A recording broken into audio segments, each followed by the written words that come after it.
Hey y'all, welcome back. As you could tell from the title of the video, this is all about my lips and my experience with lip injections.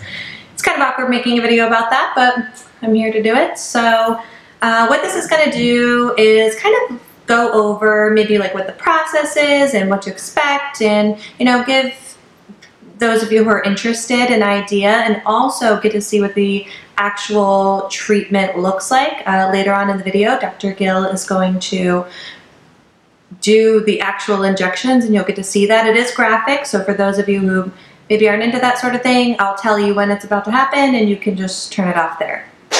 I do also want to say I know this kind of aesthetic isn't for everyone, and that's totally okay. Maybe this isn't the video for you, but this is for those, girls and guys who are interested in it. So I have been getting my lips injected, I would say, for about 6 years. Obviously there was a lapse with pregnancy and nursing, but pretty much every 4 to 6 months for about 6 years. So I can say I'm pretty seasoned with it.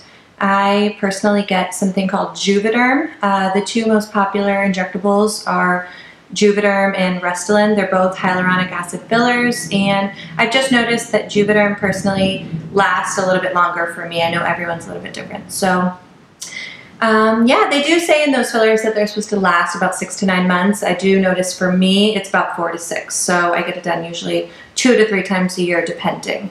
It is temporary, if you are interested and you want to have it done, it's it's not something you do and it's permanent, it's life-altering, and even if you hate it, there is an enzyme to dissolve it. So yeah, I guess what to expect going into it is find someone reputable. I go to a plastic surgeon.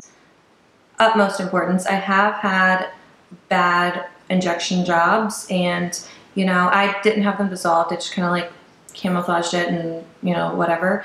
I would say it is expensive. I would say around between $600 and $700 per one syringe, and so it's pricey. It's it's an investment, but I wouldn't price shop and try to find someone based on money. I would find someone based on their capability. So there's my 2 cents on that.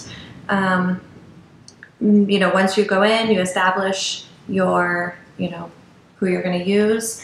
They're going to assess your face and discuss what would fit your face and what you're looking for, an expectation. And then after that, some people do dental blocks. I've done both. I like just a topical anesthetic. I don't think the dental block is necessary. I'm like, why get the extra shots? I don't think it's personally that I need it.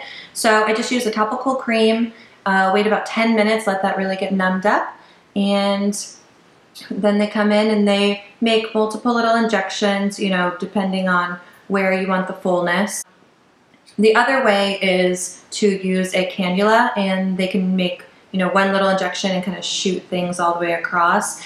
For someone who is prone to bruising really badly, the cannula might be the best way. I don't really have an issue with bruising, so I'm okay with the multiple injections. Another thing you can do though prior to any of that is get something called arnica. It's a homeopathic remedy you can take a couple days before, and it really helps subside with swelling and bruising. So yeah, you numb, and then they come in, they do the injections, and it's instant, which is so awesome because it's one of those things you don't really have to wait for. Like, I know with Botox you have to wait, and it takes a few days to kick in, so I like those instant gratification. And yeah, so without thinking of anything else really major prior to, I'm going to let Dr. Gill go ahead and show you how it's done, and I will be back after to tell you about the aftermath. Alright guys, here you go, and if you are skittish of needles and blood, go ahead and turn it off here. Hi, I'm Dr. Karen Gill. I'm here today with Brittany. Brittany is 28 years old, and I have been doing her lip injections for about the last 1.5 years.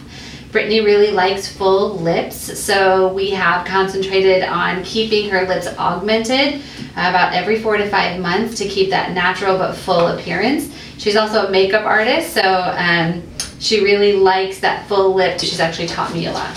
So let's begin. I'm going to clean off her lips with a little alcohol to make sure that we ensure sterile technique. Now when you see Brittany's lips, she has a very nice contour, a very nice Cupid's bow. She does have a full lip and the proportion is very nice as well. Where she is lacking a little bit of fullness is this lateral lip bilaterally on both sides. So we're going to really focus on increasing that lateral lip element and her tubercle. In addition, we're going to focus a little bit on the corners of her mouth to try to lift up the corners of her mouth a little bit to decrease that depression. So you ready to go, Brittany? Yeah.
for those of you who are still with me and made it through that.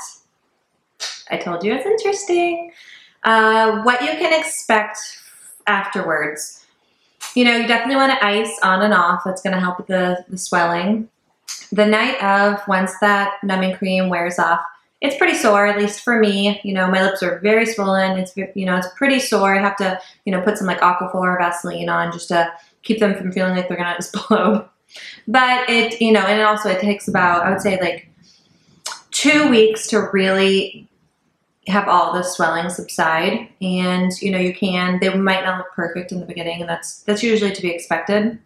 So yeah, I absolutely love fillers. I probably will always do it. I do want to say that, you know, in the break of when I was pregnant and nursing, you know, people always say like, well, is it going to change your lips or mess up your lips or whatever? You know, when I did have that pretty long break, my lips just went back to normal. They weren't stretched out. They weren't loose. They didn't have any, they went basically back to what they looked like before. So I will say, if you are afraid to do it thinking you're going to mess them up long term, that's not the case. You know, they really, it dissolves. It's, you know, it might be stretching the skin a little, but it's not so much that it's gonna, you know, deflate your lips. I mean, that's silly. So just so you know, if you ever do decide to do it, that it will go back to normal. So if you want it to. Yeah, I can't think of anything else. I do want to say thank you so much, as always, for watching. Let me know in the comments what you think, if maybe there was something I didn't answer that you want to know. And yeah, thank you so much. I really appreciate you watching. If you have not already, please like it and subscribe. Thank you guys.